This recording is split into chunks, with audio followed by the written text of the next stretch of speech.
moment to moment, across the globe over Peace TV and Peace TV Urdu. May I request the technical people to go ahead to Mr. James Langman, President of the Oxford Union, to take over and coordinate and conduct the proceedings of this historic debate of the Oxford Union, the address by Dr. Zakir Naik on the topic, Islam and the 21st Century. Tonight we continue the Society's proud tradition of inviting and hosting some of the world's leading figures to address us. We exist as a society to promote debate and the discussion of ideas, and tonight is no exception. I urge all of you here this evening to make full use of the question and answer session that will happen later on tonight. With that said, I now ask you to join with me in welcoming Dr. Zakir Naik to address the Society.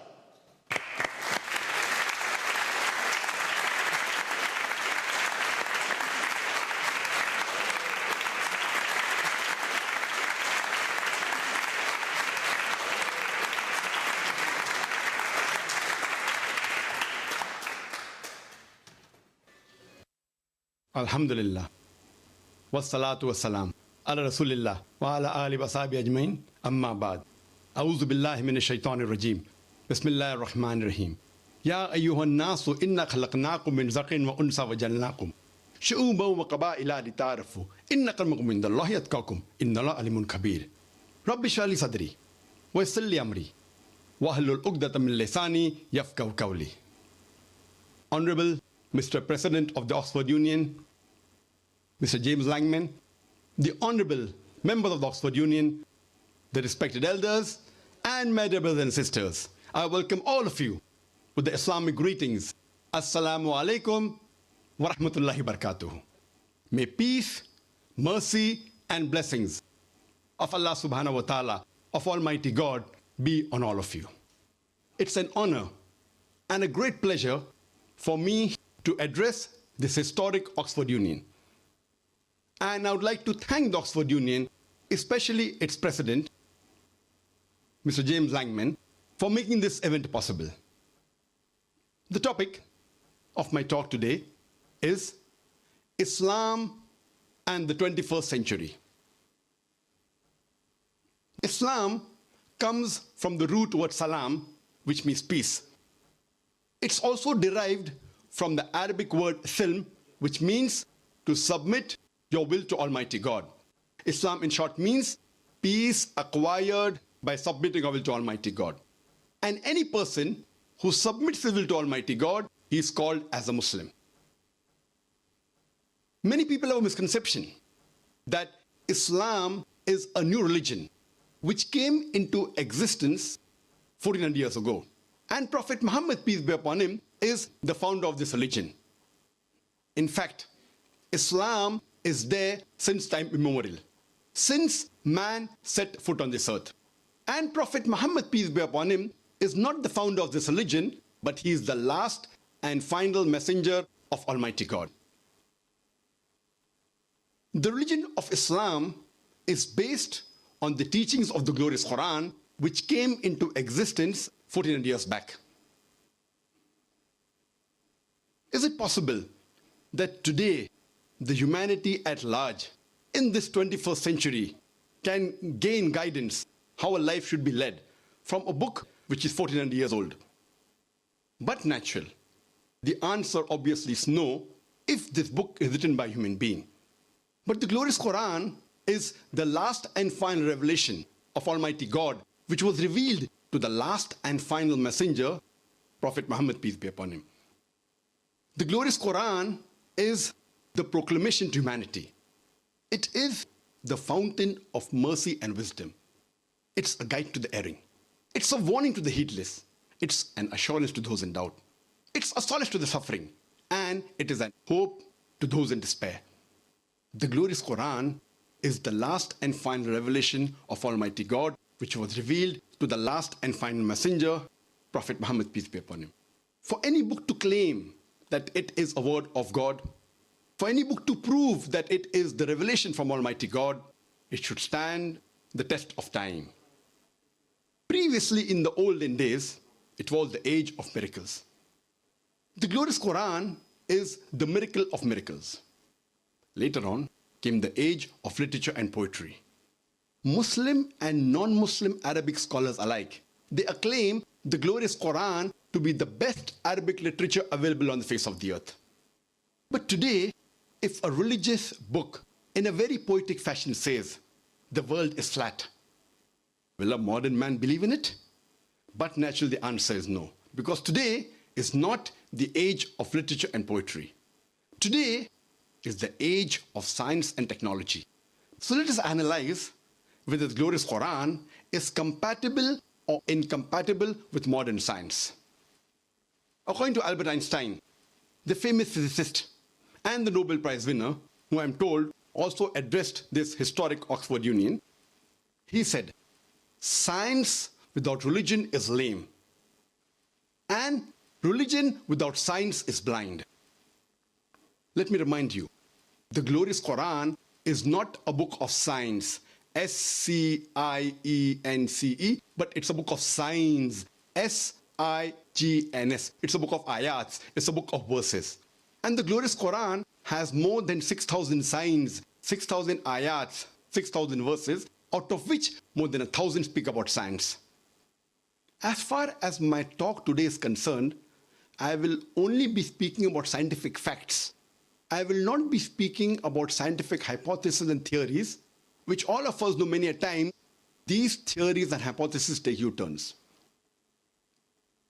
In the field of astronomy, a few decades earlier, in the 1970s, there were a group of scientists who described how the universe came into existence, for which they got the Nobel Prize. This they called as the Big Bang. And these scientists said that initially our universe was one primary nebula. Then there was a secondary separation. There was the Big Bang, which gave rise to galaxies, the stars, the planets, the sun, as well as the earth on which we live. This they called as the Big Bang. This, what the scientists discovered about 40 years back, is mentioned in the Quran 1400 years ago, in Surah Anbiya, chapter number 21, verse number 30, where it says, Avalam yaral lazina kafaru. Do not the unbelievers see, anna samawati wal arda, kanat ratqan fafataqnahuma, that the heavens and the earth were joined together and we clove them asunder. This Big Bang, which the scientists discovered recently, is mentioned in the Quran 1400 years ago.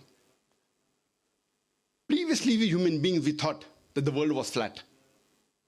It was in 1577 when Sir Francis Drake sailed around the earth that he first time proved that the earth on which we live, it is spherical in shape.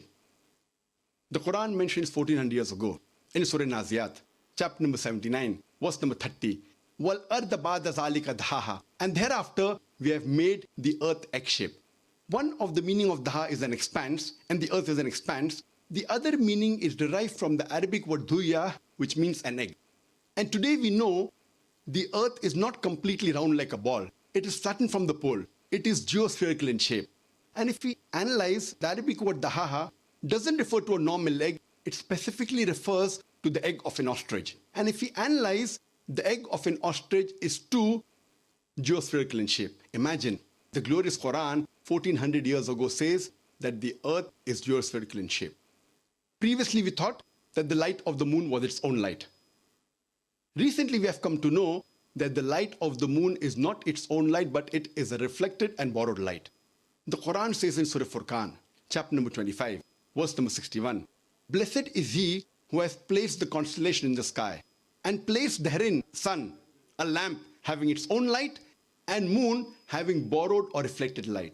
So the Quran describes the moonlight as borrowed or reflected, which we came to know recently in science. Recently in science means 50 years back, 100 years back, 200 years back. When I was in school, I passed my school in 1982, about 29 years back. There I'd learned in science that the sun, though it revolves, it does not rotate about its own axis. But the Quran mentions in Surah Anbiya, chapter number 21, verse number 33, Huwa allazi khalaqa al-layla wan-nahara it is He who has created the night and the day. وَالشَّمْسَ وَالْقَمَرَ, the sun and the moon. كُلٌّ فِي فَلْكٍ يَسْبَحُونَ, each one traveling in orbit with its own motion. The Quran says the sun and the moon, besides revolving, it also rotates about its own axis. And today, recently, a few decades earlier, science has come to know that the sun rotates and takes about 25 days to complete one rotation, which has been incorporated in most of the school textbooks throughout the world. There may be certain skeptics who will say, it's nothing great that the Quran speaks about astronomy, since the Arabs were advanced in the field of astronomy. I do agree that the Arabs were advanced in the field of astronomy, but I'd like to remind them that the Arabs became advanced in the field of astronomy a few hundred years after the Quran was revealed. So it is from the Quran that the Arabs learned about astronomy and not the vice versa. In the field of hydrology, we learn in the school about the water cycle. How the water evaporates from the ocean, forms into clouds, moves into the interior, falls down as rain, and the water table is replenished. This was first described by Sir Bernard Palissy in the year 1580. The Quran too describes the water cycle in great detail 1400 years ago. The Quran says the water evaporates from the ocean, forms into clouds, the clouds join, they move into the interior, they fall down as rain, and the water table is replenished, and the water cycle is completed. The Quran speaks about the water cycle in great detail in several places.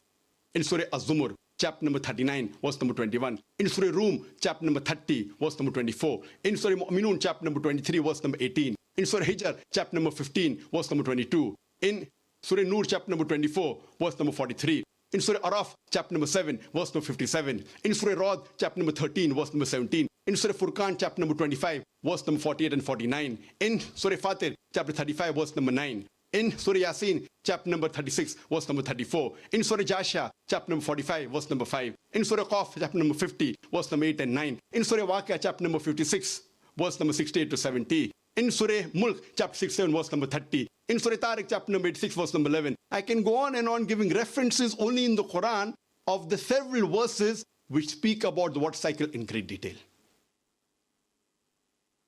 In the field of oceanography, there's a verse in the Quran, in Surah Furqan, chapter number 25, verse number 53, which says that He has let two bodies of flowing water, one sweet and palatable, and the other salty and bitter. Though they meet, they do not mix. There is a barrier which is forbidden to be trespassed. Previously, we human beings knew that there are two types of water, sweet and salty. But the commentator of the Quran could not understand what does God Almighty mean by saying that these two waters, when they meet, they do not mix, and there is a barrier which is forbidden to be trespassed. Today, after science has advanced, we have come to know that whenever one type of water flows into the other type of water, it loses its constituents and gets homogenized into the water it flows. This today science calls as the transitional homogenizing area, which the Quran refers to as barzakh, as a barrier. And this can be seen in Cape Point, the southernmost tip of South Africa. And when we see even the color of the water between these two types of water differs. And Professor Hay, a very famous oceanologist, he said that this information came to the human knowledge recently. This book, the Quran, it's difficult to explain how does it mention 1400 years ago. In the field of biology, the Quran says in Surah Anbiya, chapter number 21, verse number 30, that we have created every living thing from water. Will you not then believe? Imagine in the deserts of Arabia, the Quran says every living thing is made from water. Who could have believed in it? Today, after science advanced, we have come to know that every living being, it contains cells. And the basic substance of cell is the cytoplasm, which contains about 80% water. Today, science tells us that every living creature contains 50 to 90% water. In the field of botany, previously we did not know that even the plants have got sexes, male and female. The Quran says in Surah Taha, chapter number 20, verse number 53, that it is He who sends down water from the sky, and with it brings diverse pairs of plants, each separate from the other. the Arabic word azwaj, meaning pair, saying that the plants have got sexes, male and female. In the field of zoology, the Quran says in Surah Anam, chapter number 6, verse number 38, it is He who has made every animal that walks on the earth and every bird that flies in the air to live in communities like the human beings. Today, science agrees that even the animals and the birds live in communities like the human beings, which was not known earlier. The Quran speaks about the lifestyle of the bee in Surah Nahl, chapter number 16, verse number 68 and 69. The Quran speaks about the lifestyle of the spider in Surah Ankabut, chapter number 29, verse number 41. The Quran speaks about the lifestyle and the communication of ants in Surah Namal, chapter number 27, verse number 17 and 18. In the field of medicine, the Quran says in Surah Nahl, chapter number 16, verse 68 and 69, that from the belly of the bee, we give you a drink of varying colors in which there is healing for mankind. It is recently we have come to know that the honey that we have is obtained from the belly of the bee. And today science agrees that there are mild antiseptic properties in honey and it is even a healing for mankind. In the field of physiology, the Quran describes the blood circulation and the production of milk in a nutshell in Surah Nahl, chapter 16, verse number 66. 600 years after the Quran was revealed, Ibn Nafis, he made it known to the world about the production of milk and blood circulation. 400 years later, that is 1,000 years after the Quran was revealed, William Harvey, he made it famous to the Western world. We hear about William Harvey, but we hardly hear about the name of Ibn Nafis, who 400 years before William Harvey spoke about the blood circulation and the production of milk. In the field of embryology, the Quran describes the various embryological stages of the human development in great detail in Surah Mu'minun, chapter number 23, verse number 12 to 14. It says that the human we were nutfa, then we made it into an alaka, a mudga, izama, that human beings are created from a minute quantity of fluid. Then it made it into alaka, that is a leech-like substance. Then made it into a chewed-like lump. Then made it into bones. Then clothed the bones with flesh. When this verse was showed in the early part of the 1980s to Dr. Keith Moore, who at that time happened to be the highest authority in the field of anatomy and embryology, he was the head of the department in the University of Toronto, he said that the description of the Quran is far superior to what modern embryology describes today instead of stage 1, 2, 3. And he said that it's not possible that any human being can mention these things in the Quran. This Quran has to be the word from Almighty God, and he has no objection in accepting Prophet Muhammad as the messenger of Almighty God. Time does not permit me to speak a lot about science. I'll just give one more example which is mentioned in the Quran. The Quran mentions in Surah Qiyamah, chapter number 75, verse number 3 and 4, that when the unbelievers say that how will Almighty God be able to reconstruct our bones after we are dead, we are buried, our bones have got disintegrated. On the day of judgment, how will Almighty God be able to reconstruct our bones? Almighty God replies in the Quran and says, tell them, Almighty God can not only reconstruct the bones, He can even reconstruct in perfect order the very tips of the fingers. What does Quran mean by saying God can not only reconstruct the bones, He can even reconstruct in perfect order the very tips of the fingers? It was in 1880 that Sir Francis Gould, he discovered the fingerprinting method. And he said that no two fingerprints, even in millions of people, are identical. And today, this fingerprinting method is used by the police to identify the criminal. It's used by CIA, by FBI, by the police worldwide. This Quran mentions 1400 years ago.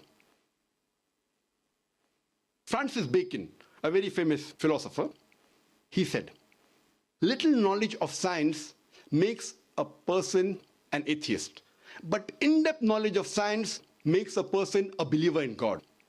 That is the reason today scientists are not eliminating God, they're eliminating models of God.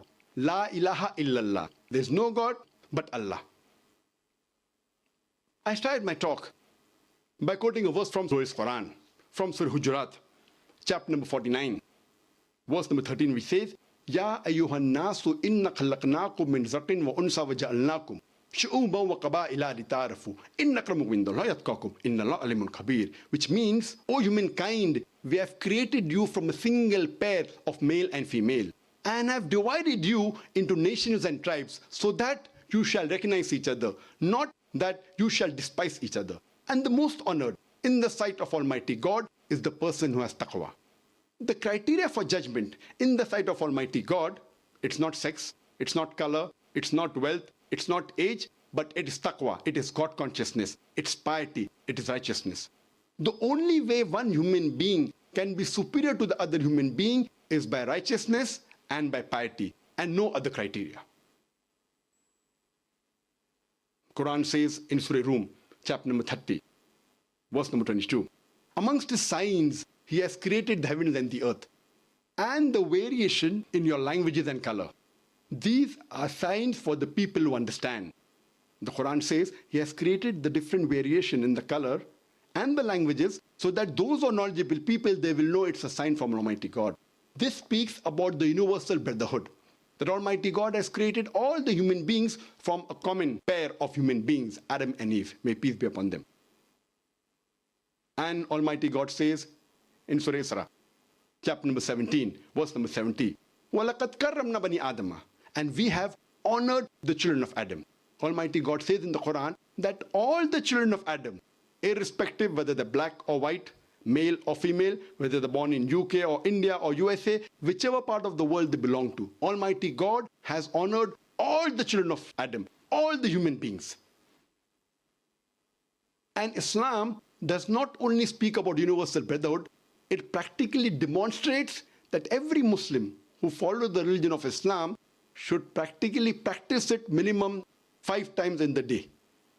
I'm talking about one of the pillars of Islam, that is Salah, which is the prayer. And a beloved Prophet, Muhammad peace be upon him, said that when you stand for prayer, you should stand shoulder to shoulder. Irrespective whether the person standing next to you is black or white, rich or poor, king or pauper. When you stand for prayer, you have to stand shoulder to shoulder. This demonstrates the universal brotherhood every day, minimum 5 times a day. And another example is Hajj, which is one of the pillars of Islam, that every rich person who has the means and who has the health to travel to Makkah for the pilgrimage should at least do it once in his lifetime. And Hajj is the biggest annual gathering in the world, where about 3 to 4 million people from different parts of the world, from USA, from Canada, from UK, from India, from Malaysia, from different parts of the world, they gather together in one place in Makkah and Arafat, and they are dressed in 2 pieces of unsewn cloth, which is white in color. You cannot identify the person standing next to you as king or pauper. And all of them come on a common statement, Labbaik Allahumma Labbaik. Here we are, O my Lord, here we are at your service. Islam practically demonstrates universal brotherhood.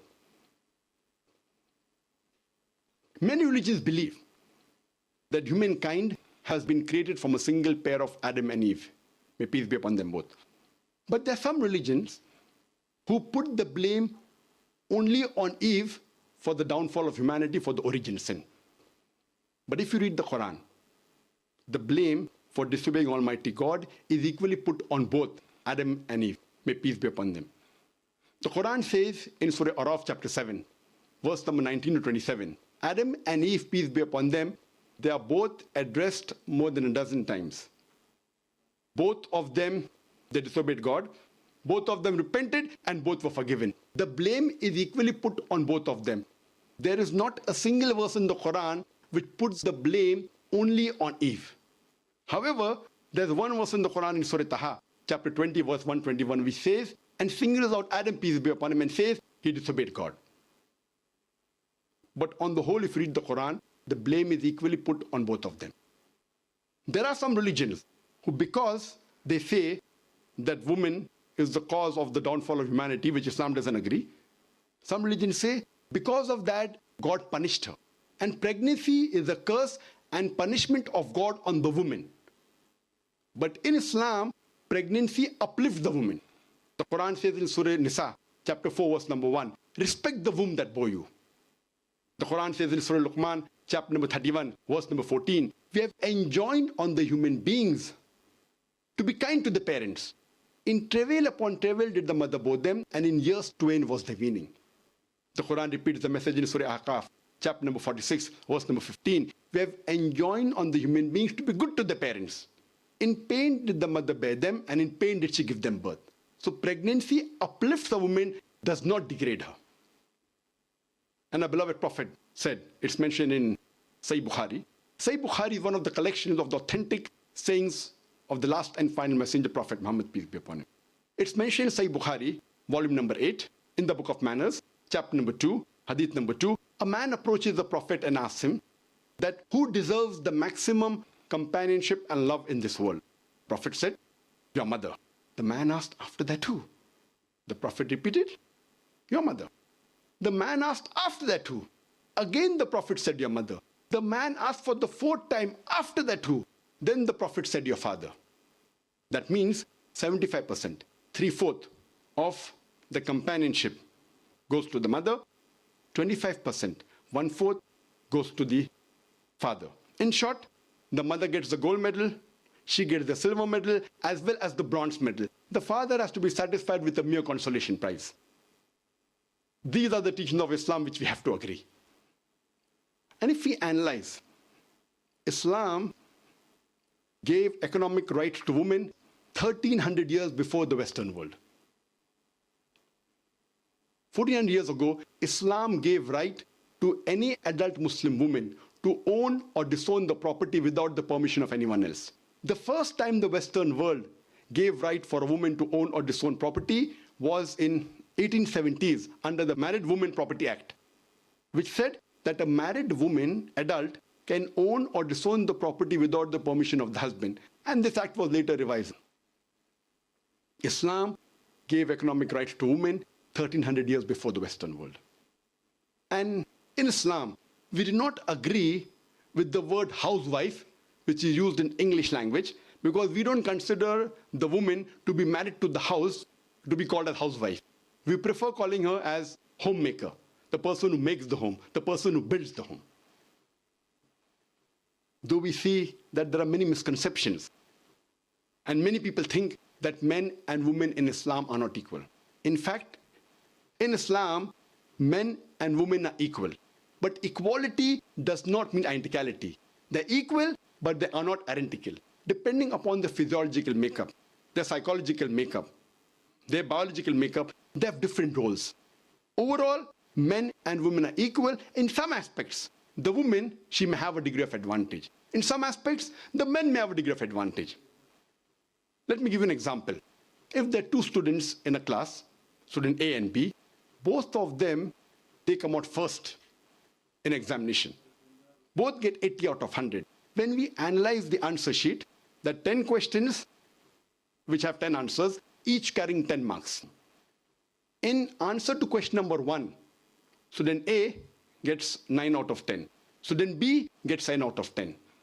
In answers to question number 2, student B gets 9 out of 10, and student A, he gets 7 out of 10. In all the remaining 8 answers, both get 8 out of 10. If we add up, both get 80 out of 100, they're equal. But in answer number 1, the student A has the degree of advantage. In answer number 2, student B has the degree of advantage. In the other aspects, both are equal. And overall also they're equal. In the same way, men and women in Islam are equal. In some aspects, the men have a degree of advantage. In some aspects, the women have a degree of advantage. For example, if a robber, if a thief enters my house, I will not say, I believe in women liberalization. I will not ask my wife or my daughter to go and fight. Since God has given me more strength, it is my duty to fight. As the Quran says in Surah Nisa chapter 4 verse 34, that God has given more strength to men. It is his duty to protect the woman. So in strength, the men have a degree of advantage. And the other example I gave earlier, that where companionship of the children is concerned for the parents, the women have 3 times more companionship as compared to men. The mother has 3 times more companionship as compared to father. So here, the women have a degree of advantage. So as I said earlier, men and women in Islam are equal, In some aspects, the women have a degree of advantage. In some aspect, the men have a degree of advantage. The foundation of the religion of Islam is the belief in one and only sole creator and sustainer. And this creator and sustainer, Almighty God, is the same for all the human beings.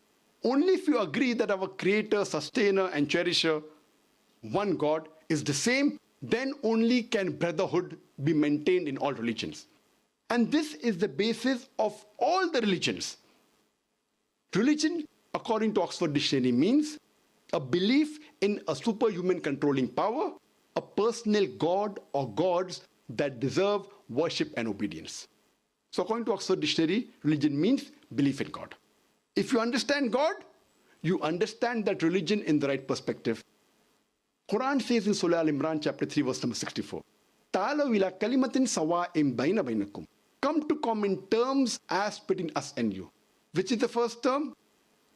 Allah na'budu illallah. That you worship none but one Almighty God. So the Quran says, let the people of different religions come to common terms. What is different, we can discuss tomorrow. Let us agree to follow what is common. And one thing common in all the religion is to believe and worship only one God.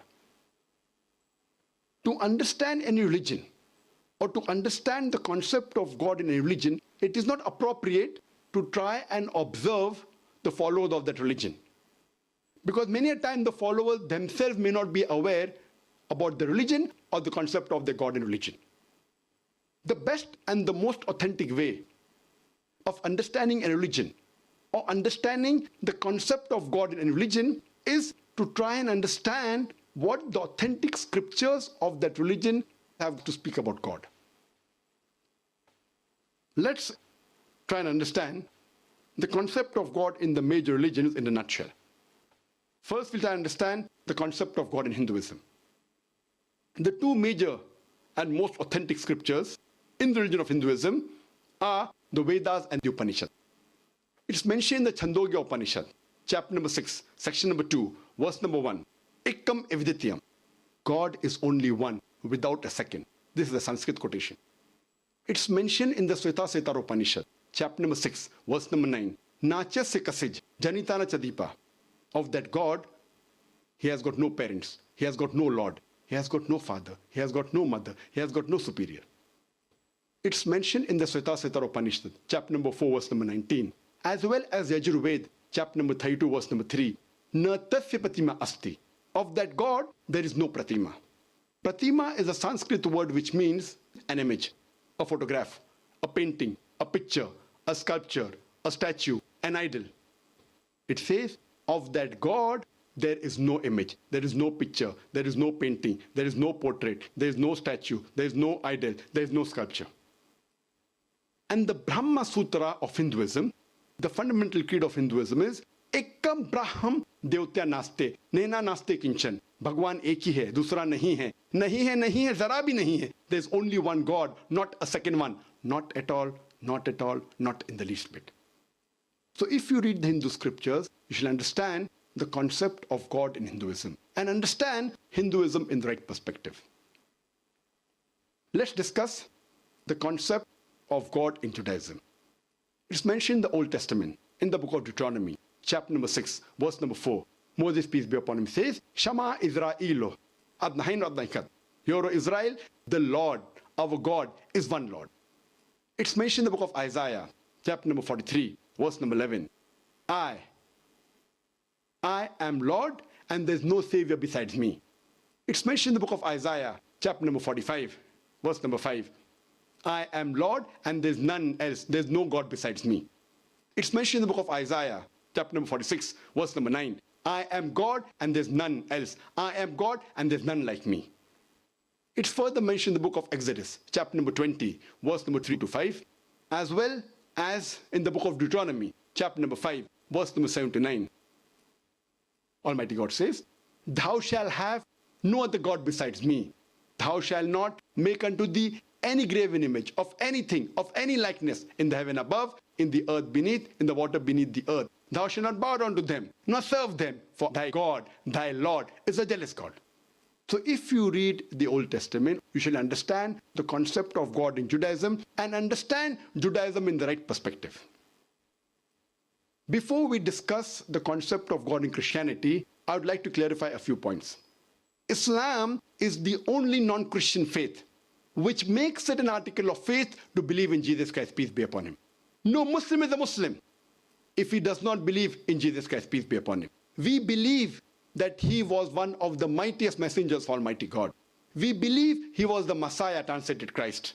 We believe that he was born miraculously without any male intervention, which many modern day Christians today do not believe. We believe that he gave life to the dead with God's permission. We believe he healed those born blind and lepers with God's permission. The Christians and the Muslims, we are going together. One may ask, then where is the parting of ways? The parting of ways is that many Christians believe, or most of the Christians believe, that Jesus Christ, peace be upon him, he claimed divinity. They believe that he was Almighty God. In fact, if you read the Bible, there is not a single unequivocal statement. There is not a single unambiguous statement in the complete Bible where Jesus Christ, peace be upon him, himself says that I am God, or where he says worship me. In fact, if you read the Bible, it's mentioned in the Gospel of John, chapter number 14, verse number 28. Jesus Christ, peace be upon him, said, my Father is greater than I. Gospel of John, chapter number 10, verse number 29. My Father is greater than all. Gospel of Matthew, chapter number 12, verse number 28. I cast out devils with the Spirit of God. Gospel of Luke, chapter number 11, verse number 20. I with the finger of God cast out devils. Gospel of John, chapter number 5, verse number 30. I can of my own self do nothing. As I hear, I judge, and my judgment is just. For I seek not my will, but the will of my Father. Anyone who says I seek not my will, but the will of Almighty God, he's a Muslim. As I mentioned, Muslim means a person who submits his will to God. And Jesus Christ, peace be upon him, said, not my will, but the will of Almighty God. So in Arabic, we say he's Muslim. Therefore, we say Jesus Christ, peace be upon him, was one of the mightiest messengers of Almighty God. And he further clarified in the Gospel of John, chapter number 14, verse number 24, he said that the words that you hear are not mine, but my Father's who has sent me. It's mentioned in the Gospel of John, chapter number 17, verse number 3, Jesus Christ, peace be upon him, said, this is life eternal, so that you may know one true God and Jesus Christ whom thou hast sent. It's clearly mentioned in the book of Acts, chapter number 2, verse number 22. It says, ye men of Israel, listen to this. Jesus of Nazareth, a man approved of God amongst you by wonders and miracles and signs, which God did by him, and you are witness to it. A man approved of God amongst you by wonders and miracles and signs, which God did by him, and you are witness to it. And when Jesus Christ, peace be upon him, was asked that which is the first of the commandments, he repeated verbatim what was said by Moses, peace be upon him, earlier. It's mentioned in the Gospel of Mark, chapter number 12, verse number 29. Jesus Christ, peace be upon him, said, Shama Israelu adna haynu adna ikhad, which means, hear, O Israel, the Lord, our God, is one Lord. So if you read the Bible, you should understand the concept of God in Christianity and understand Christianity in the right perspective. Let's discuss the concept of God in Islam. The best reply that any Muslim can give you regarding the concept of God in Islam is quote to you Surah Ikhlas. That is chapter number 112, verse number 1 to 4, which says, Kul huwallahu ahad. Say he's Allah one and only. Allahu samad. Allah, the absolute and eternal. Lam yalid walam yulad. He begets not, nor is begotten. Walam yakul lahu kufuwan ahad. There's nothing like him. This is a 4-line definition of Almighty God. Any person says so-and-so candidate is God. If he passes these 4 tests, we Muslims have got no objection in accepting as God. The first is, say he's one and only. The second is, he should be absolute and eternal. The third, he begets not, nor is he begotten. And fourth, there's nothing like unto him anything in this world. This is a 4-line definition of Almighty God, which we call as the litmus test for theology. It is the touchstone of theology. And further, the Quran says in Surah Anam, chapter number 6, verse number 108, that revile not, abuse not those gods who they worship besides Allah, lest in their ignorance they will revile, they will abuse Allah subhanahu wa ta'ala. Quran prohibits any Muslim from speaking bad, from reviling, from abusing those who other people worship as God besides Allah, lest in their ignorance they will abuse Allah. So to understand the concept of God in Islam, you have to read the Quran. Today, unfortunately, Islam is the most misunderstood religion in the world. The religion which has the maximum misconception in the world today, it is Islam. And one of the reasons for these misconceptions about this religion, I would say, it is the media. Today we find in the international media, there is virulent propaganda regarding Islam. We find in the international newspapers, in the international magazine, on the radio broadcast stations, on the internet satellite channels, on the internet, there is virulent propaganda regarding Islam. And the most misunderstood word regarding Islam, it is the word jihad. It is not only misunderstood by the Muslims, because of the media, it's also misunderstood by the non-Muslims. Today, most of the people, whether they are Muslims or non-Muslims, they think that any war fought by any Muslim, for any reason, whether it be for personal gain, whether it be for name, whether it be for fame, whether it be for honor, whether it be for land, any war fought by any Muslim is called as jihad. Jihad does not mean any war fought by any Muslim for any reason. Jihad comes from the Arabic word jahada, which means to strive, which means to struggle. In the Islamic context, jihad means to strive and struggle against one's own evil inclination. Jihad also means to strive and struggle to make the society better. Jihad also means to strive and struggle against oppression. Jihad also means to strive and struggle in self-defense. So jihad basically means to strive and struggle. For example, if a student is striving and struggling to pass in the examination, in Arabic we'll say he's doing jihad. So jihad basically means to strive and struggle. Today, most of the Orientalists, they translate the word jihad as holy war. If you translate holy war into Arabic, it is harbun muqaddasa. And this word harbun muqaddasa appears nowhere in the Quran, nowhere in any sayings of the Prophet Muhammad sallallahu alaihi wasallam. This word holy war, if you go back into history, was first used for the Crusades. When the Crusaders, they forced people to accept the religion of Christianity by force. And unfortunately today, it is used for the Muslims and Islam. Quran mentions explicitly in Surah Maida, chapter number 5, verse number 32. If anyone kills any other human being, unless it be for murder or for spreading corruption in the land, it is as though he has killed the whole of humanity. The Quran says, if any human being kills any other innocent human being, whether Muslim or non-Muslim, it is as though he has killed the whole of humanity. And the verse continues, if anyone saves any human being, whether Muslim or non-Muslim, it is as though he has saved the whole of humanity. I, being a student of comparative religion, I have not come across any verse in any scripture besides the Quran which is so explicit against terrorism, against killing innocent human beings. It says that if any human being kills any other human being who is innocent, whether Muslim or non-Muslim, it is as though you have killed the whole of humanity. And I have not come across any verse in any other scripture, any other religious scripture besides the Quran, which promotes the prevention of terrorism. And it says, if any human being saves any human life, whether Muslim or non-Muslim, it is as though you have saved the whole of humankind. Islam condemns all forms of terrorism. Islam condemns the killing of any innocent human being, irrespective of caste, color, creed, irrespective of which nationality he belongs to, irrespective of which religion he belongs to. Islam and I too condemn all forms of terrorism. I also condemn the 9/11, which took place on 11th of September 2001, the Twin Tower bombing in New York, where few thousand innocent people were killed. I condemn the 7/7, 7th of July 2005, London bombing, where more than 50 innocent people were killed.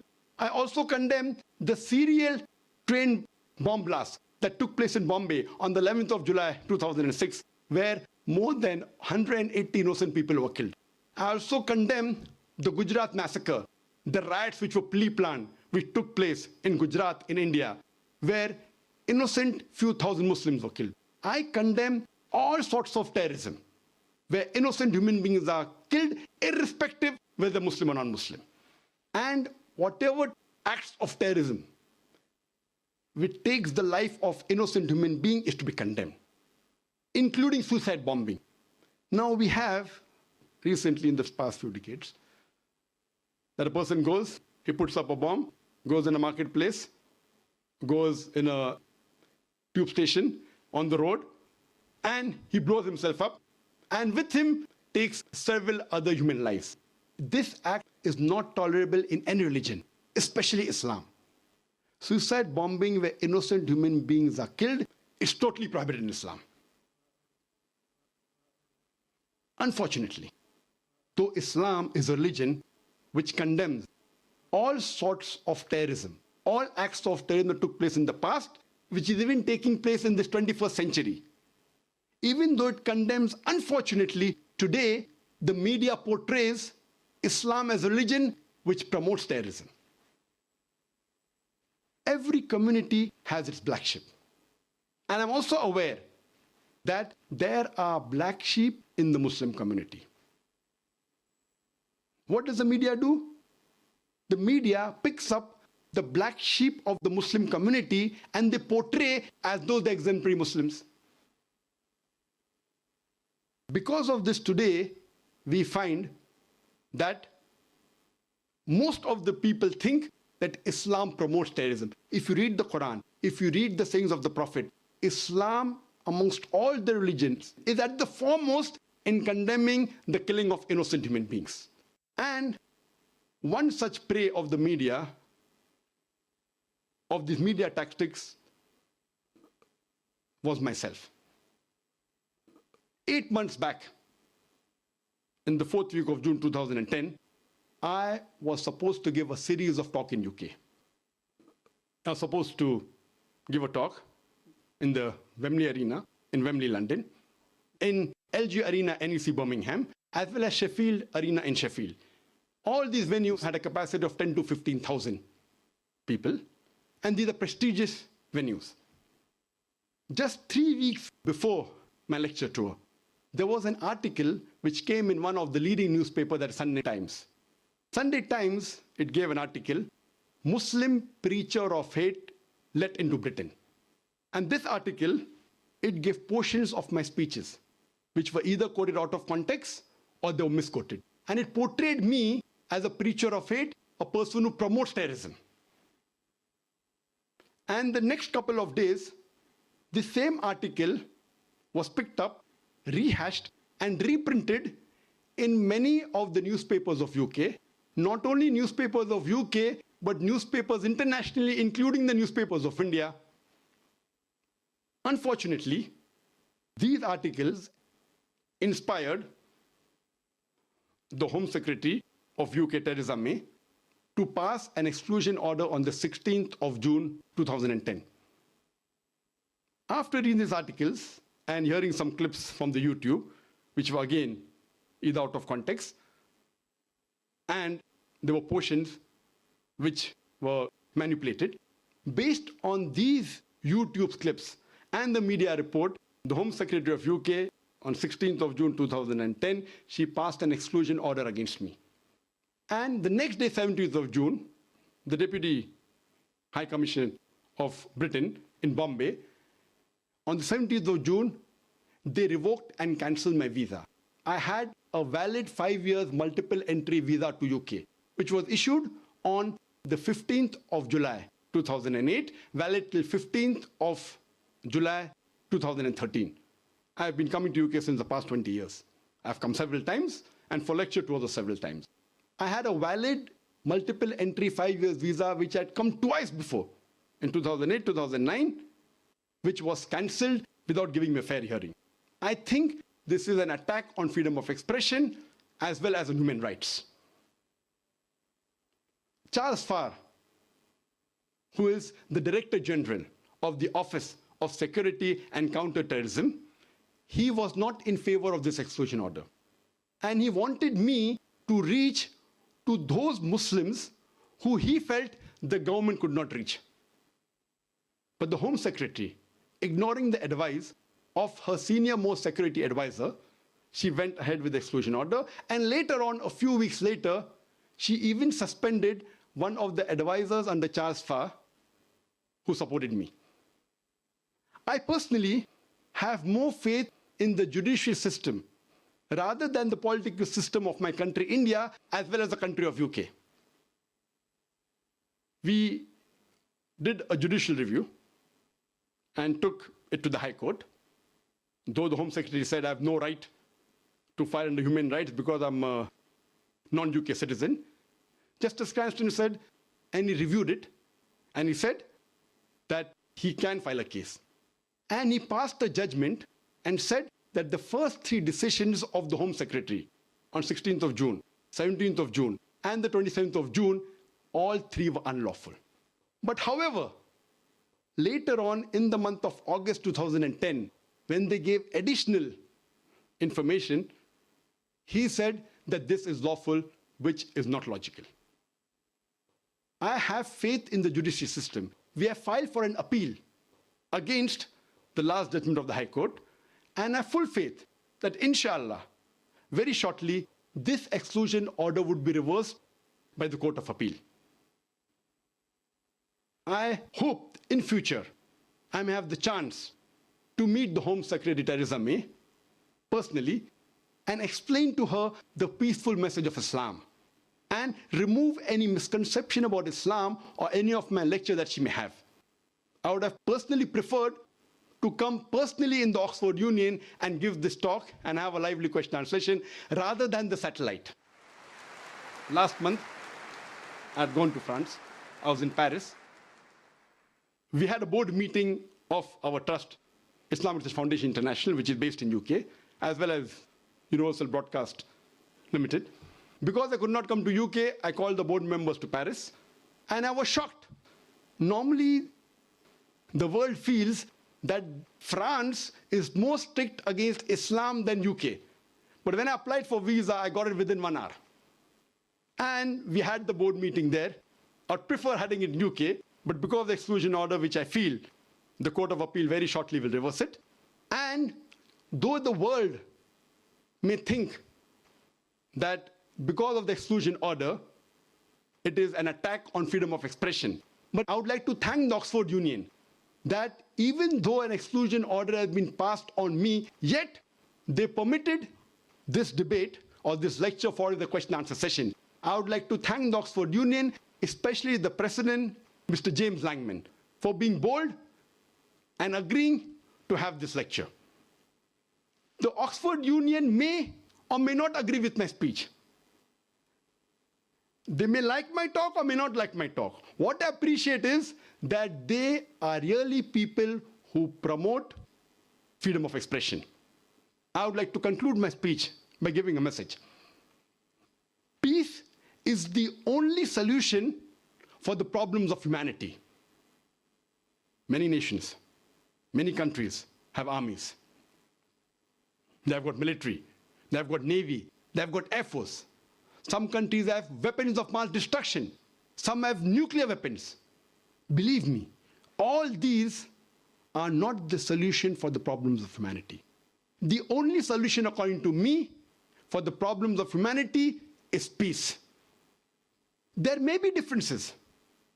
There are differences in culture. There are differences in languages. There are differences in color. There's difference of society. Irrespective of the differences, one common factor amongst all human beings of the world is that all want peace. According to me, peace is the only solution for the problems of humanity. I said at the starting of my talk, Islam is derived from the Arabic word salam, which means peace. And this word salam is mentioned in the Quran no less than 43 times, and along with its derivatives, it's mentioned no less than 143 times. Salam, peace, is mentioned in the Quran no less than 143 times.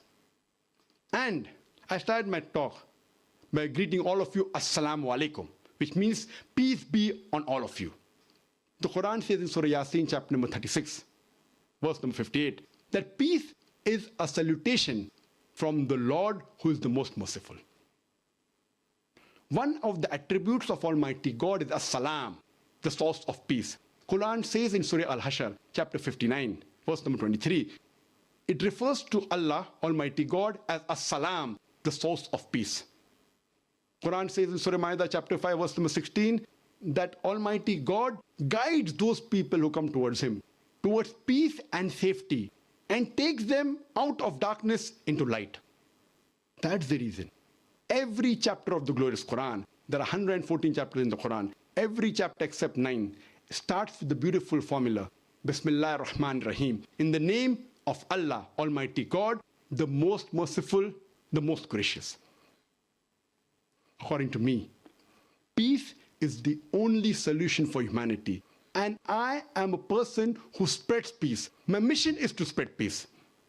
And as many may be aware, that I started a global Peace TV network about 5 years before in January 2006. In January 2006, I launched the Peace TV in English. 2.5 years later in 2008, Peace TV Urdu, and inshallah, in the next couple of months, in April 2011, we will launch the Peace TV Bangla. Today, Peace TV English is the largest watched Islamic satellite channel in the world.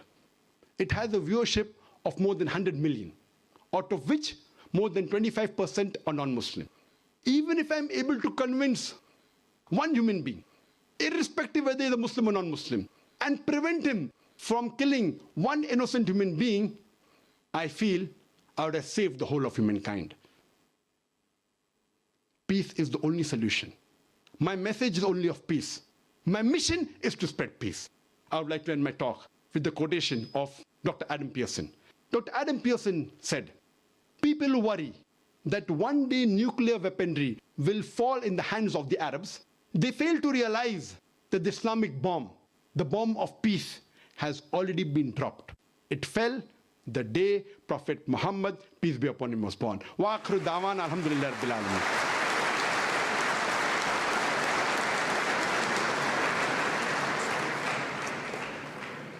Okay, ladies and gentlemen, I will now like to ask some of you to signal your intention to ask questions to Dr. Naik. The way in which we're going to do this is if you will signal your intention to me, we will then try and go up to the microphone on the podium in groups of 5. Please stand at the podium, deliver your question, and wait at the podium until you have received your answer. Then return to your seat. So for the first 5, can I get Mr. Goldberg, Mr. Balla, please stand. Start off with those 3 queuing, and signal your intention, and add to the queue after they come down. Dr. Naik, thank you very much for your talk. The question I have is, you profess to be a man of peace. You've spoken very eloquently about the idea of peace in Islam. Peace is written in front of your microphone as you stand there. And I agree with you in many senses. But my question is, why then is your message still seen as so controversial? Why are there figures within the Islamic world, why are there fellow Islamic clerics who see your message and still believe that you are wrong? Why, you've claimed that the Home Secretary has banned you from this country because of a sort of media conspiracy. But why is there a broader sense of discontent with your message? The brother asked a very good question, that why, if I'm a man of peace and I speak about peace, some people are against me, some Muslims, some non-Muslims, the Home Secretary. Brother, you have to understand that any person who's popular, there are bound to be people who are against him, irrespective whether the popular person is doing good work or bad work. And the best example I can give you, that today, according to Michael H. Hart, he wrote a book saying the 100 most influential people in the world history. Though he's a Christian, he put number 1 most influential human being as Prophet Muhammad, peace be upon him. Today, do you know, though Muslims consider him to be the most important and the most influential person in history, there are many non-Muslims who think the same. But today, if we analyze the maximum books written against any human being on the face of the earth, it is Prophet Muhammad, peace be upon him. The second person he named in his list was Isaac Newton, but because he's not a common man for common human being, he's a scientist. The third person on his list was Jesus Christ, peace be upon him. If we analyze today, the second person in human history who has maximum books written against him, it is Jesus Christ, peace be upon him. Based on this argument, do we have to agree that Prophet Muhammad, peace be upon him, and Prophet Jesus, peace be upon him, they were not good? What we have to realize, when a person gets popular, there are bound to be people against him. And according to the Home Department of UK, when I had come in the year 2009, I was informed by reliable sources that according to the Home Department of UK, the most popular Islamic satellite channel in the world is Peace TV, and the most watched Islamic satellite channel in UK is also Peace TV. Not only is it watched by Muslims, but even watched by non-Muslims. The same report said that the most popular Islamic speaker in the world is Dr. Zakir Naik, and the most popular Islamic speaker in UK is also Dr. Naik. That's the reason the Home Department was requesting me that can I reach out to those Muslims which the UK government cannot. But now, because of the change of government, what I feel, it was more of a political move rather than a legal move. And as maybe they wanted someone popular so that they could pass the message that we are tough against Muslims, and that's the reason what we feel, that we have more faith in the judicial system rather than the political system. I think it was mainly because of popularity, and it was mainly a political move rather than a legal move. And inshallah, God willing, we feel that this exclusion order would be reversed by the Court of Appeal, hopefully. Thank you. Milias Palaio is my name. I'm a lawyer, a historian, and also a theologian. You gave a very excellent exposition of the Quran and Islam, but Judaism, Christianity, and Islam are all Abrahamic faiths. A Jew could have said the same thing, or there's almost the same things if you said, by quoting the Quran. Sorry, it's quoting the Torah and the Talmud. A Christian could have said almost everything you said by quoting both the Old Testament and the New Testament.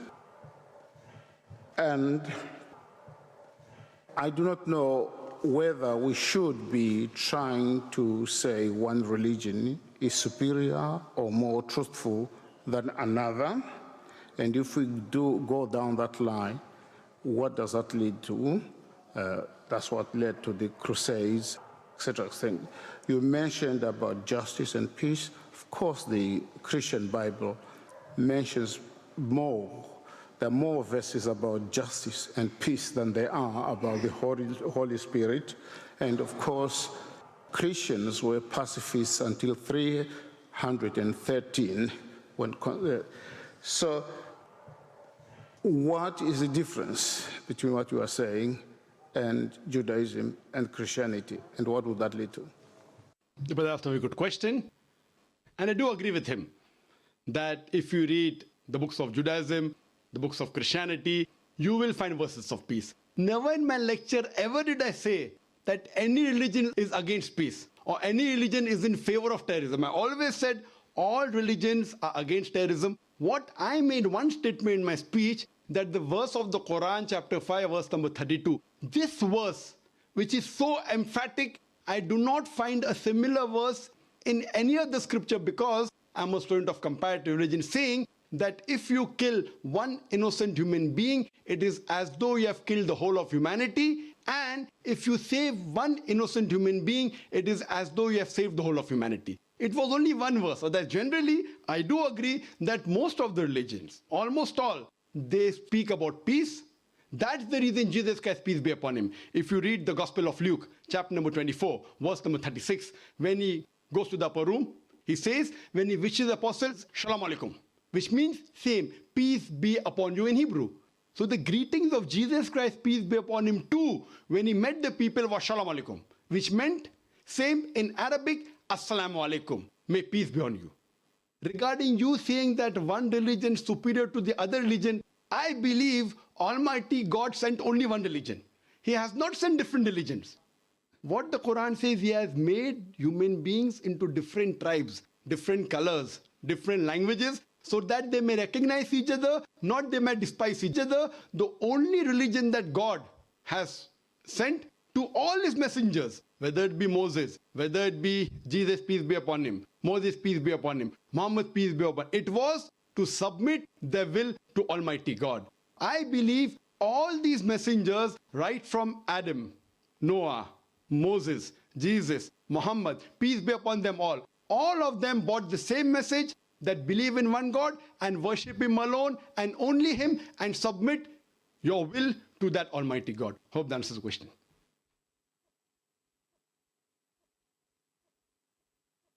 Good afternoon, Dr. Naik. My name's Izzy Westbury. I'm the secretary here at the Oxford Union. I have a very short question to ask. You talk about the hijab being something that served to protect a woman. Surely it's extremely patronizing and degrading to prevent a woman from making that decision for herself. How could you answer that? What's the question, sister? I said, in your speech, you talk about the hijab being something that serves to protect a woman. But how is it not extremely patronizing and degrading in not allowing the woman to make that decision herself? Sister posed a very good question, that when I say that hijab is required for a woman, isn't it not degrading for the woman to patronize it? Isn't it degrading? If you read the Quran and Islam has prescribed hijab. That means the woman should be covered. The only part that can be seen are the face and the hands up to the wrist. This is for the modesty. And it is not only mentioned in the Quran, it is also mentioned in the Bible. If you read the Bible in the 1 Timothy, chapter number 2, verse number 9, it says that women should be dressed up with shamefacedness. They should be dressed up with sobriety and should not wear braided hair or gold or pearls. It's further mentioned in the 1 Corinthians, chapter number 11, verse number 5, 6. The woman that does not cover her head, then she dishonors her head. Her head should be shaved off. Anyway, I don't agree with this. I'm just quoting you from the Bible. Same way, if you go to the Vedas, it says that the woman should cover the head. So all the religious scriptures, they talk about the woman covering their head. It is for modesty. It is not to degrade the woman. And if we analyze, there was allegation made against me saying that Dr. Zakir Naik says that if they don't wear hijab, that if you wear Western clothes, there are chances the woman will be raped. It is a misquotation again. What I said, that if women wear revealing clothes, they have more chances of being raped. What I was doing, the same newspaper, Sunday Times, which spoke against me 1 year before, on the March of 9th, 2009, Sunday Times carried an article. In Britain, 1 out of 7 feel that the women who wear sexy revealing clothes, she should be hit. I'm sorry, I don't agree with it. This is the statistics that was given in the Sunday Times on the 9th of March 2009, that in Britain, 1 out of 7 Britishers believe that the women who wear revealing and sexy clothes should be hit. I disagree with this. Furthermore, one more article came in 2005 in the same newspaper, Sunday Times. It said that 26% of the Britishers, they feel that wearing revealing clothes is partially or totally responsible for the rape. So what I say, that the more modestly you are dressed up, you are respected more. So Islam has prescribed the modest hijab for the woman, not to degrade her but to uplift her. I do agree there may be cultural differences. Islam cannot force anyone to adopt it. There are cultural differences. For example, I'll give you an example. That some societies, what they feel, that even looking at a woman is immodest. Some societies feel looking is no problem, but touching a woman is immodest. Some of the societies feel shaking hand is no problem. Some societies feel kissing no problem. Some societies feel doing anything as long as both agree is no problem. Different societies and different cultures have got different rules and regulations. When I went to America, while I was giving a talk, one of the Americans told me, "You Eastern women, you're immodest." I was shocked. So I said, "Why do you call the Eastern woman immodest?" He told me, "You Eastern women, you expose your belly." So in America and Western country, exposing belly is immodesty. In India, exposing belly is not immodesty, wearing shorts is immodesty. So what I've realized, sister, there's different culture, there's different system. Islam cannot force anyone to adopt. It's clearly mentioned in the Quran in Surah Baqarah, chapter number 2, verse number 256, La ikrah fid din, there is no compulsion in religion. But if some women want to adopt the hijab because they feel modest and they feel respected, I feel no other woman should disagree. And when I've been to UK, I've seen hundreds and thousands of women who do cover their hair and who feel that They are uplifted because of this modesty. Hope that answers the question.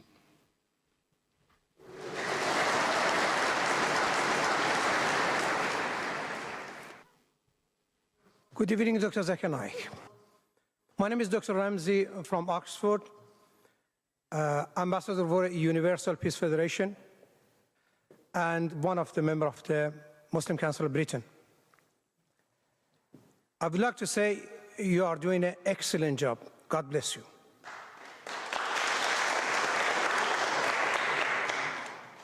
Now my question,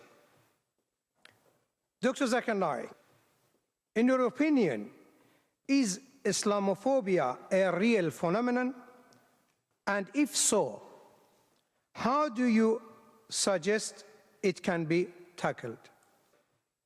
Does the responsibility lie with the Muslim community, or should Western society be doing more to breach this barrier of fear? I'm talking about the fear. All phobias are fear of unknown. Thank you. The brother asked a very good question, that is Islamophobia a real phenomena? How should it be tackled? Is it the responsibility of the Muslim community to do it? Yes, there is Islamophobia, especially in this 21st century. And as I mentioned in my speech, I believe one of the major reasons for this Islamophobia is the media. And I said in my speech that the media spreads several misconceptions about this religion of Islam. I do agree it is the duty of us Muslims that we should spread the true teachings of Islam. I'm aware that there are black sheep in the Muslim community. I'm not saying all Muslims are 100% pious, all are good. There are black sheep in every community, including Muslims. What does the media do? They pick up the black sheep of the Muslim community and they portray on the media as though they're exemplary Muslims. What we have to do is we have to portray the right teachings of Quran and the sayings of the Prophet Muhammad, peace be upon him. And if any Muslim is involved in doing acts which are against the religion of Islam, which are acts of terrorism, killing of innocent human beings, it is the duty of us Muslims that we should tell such people it is haram. There are some people who are being misguided and they are being brainwashed into saying that killing innocent human beings is part of Islam. You will get reward. It's our duty as the mainstream Muslims to try and convey the right message of Islam and prevent such Muslims from being misguided. That's point number one. Point number two, it's our duty to tell the government of the country where you're living that Islam is a peaceful religion. And what I believe that Muslims should be part of the solution, they should not be part of the problem. The government should not think that Muslims are part of the problem, they should think Muslims are part of the solution. And that's the advice I even give to the police of India and the police of Bombay, and I interact with the police force very often. And I tell them that you should take the Muslims in confidence. And the best is to have an interaction. I have addressed many police officers from very different countries, and we should try and have a question and answer session and remove the misconceptions in their minds and prove to them that Islam is one of the most tolerant religions, it's a peaceful religion, and if you know the teaching of Islam, surely the least person that you'll have to fear is a true Muslim. I'm not talking about the black sheep of the Muslim community. Hope that answers the question.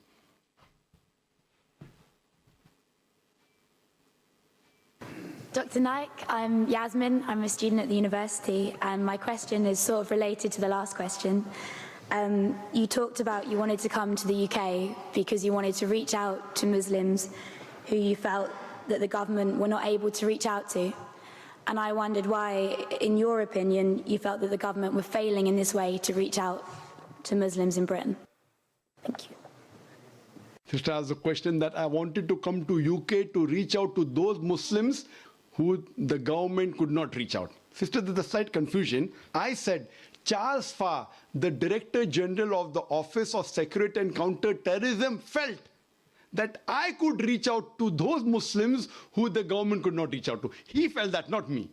And I think, again, because of the information which the Home Department has, that Peace TV is the most popular Islamic satellite channel in UK, watched by the Muslims as well as the non-Muslims, and the most popular speaker, according to the Home Department, not according to me, according to the Home Department, is Dr. Zakir Naik. So I repeated what he thought that I could reach better. Maybe he thinks that my speeches have influence, and he may have read my speeches in context. That's the reason he was not in favor of the Home Secretary that she passed the exclusion order.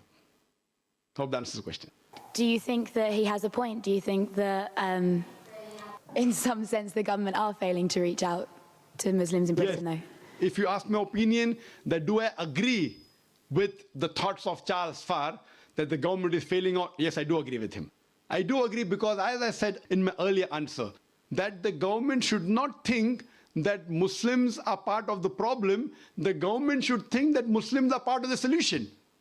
Because a Muslim, there are many Muslims who are British citizens, and it's the duty of every Muslim to follow all the laws of the country staying in, as long as the law does not force him to do something which is prohibited in the religion or prevents him from doing something which is compulsory in religion.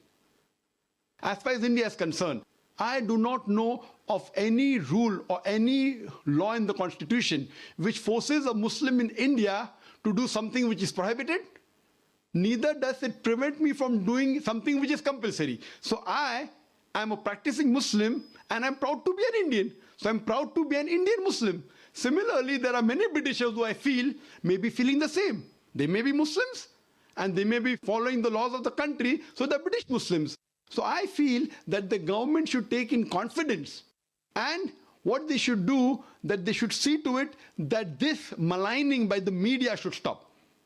And the best example is myself. I mean, there are 100 million viewers of Peace TV. And there are millions of people who tell that I am the ambassador for peace. They say I'm a peaceful person. There are many heads of states of several foreign countries, many. They have called me at the state guest. So do you mean to say all these heads of states of several countries, the president, the prime minister, the king, the sheikh, they meet me, they have dinner with me. Do you mean to say they're meeting a person who is promoting terrorism? A person who spreads hate? So what I'm saying, that this is all again manipulated by the media. So the government should not fall prey to the media and take any decision hastily. What they should do, they should give a chance for the person to clarify. And then I'm sure that most of the misconceptions will be removed, and I'm sure that UK would be a more peaceful country to live in. Hope that answers the question.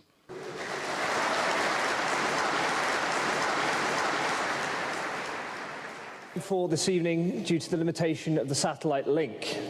However, I would ask you now to join with me in thanking Dr. Naik for his speech and pass it back to Peace TV to finish the evening. And with that, ladies and gentlemen, I remain James Langman and your president. Thank you.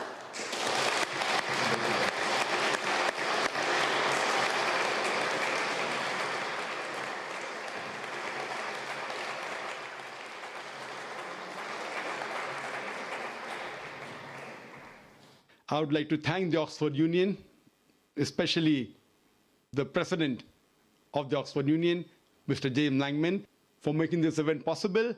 And I really appreciate with the way they invited me for this talk. And at least now, the people of UK can really see a live telecast that I'm a person who gives the message of peace. In a live telecast, there is no editing.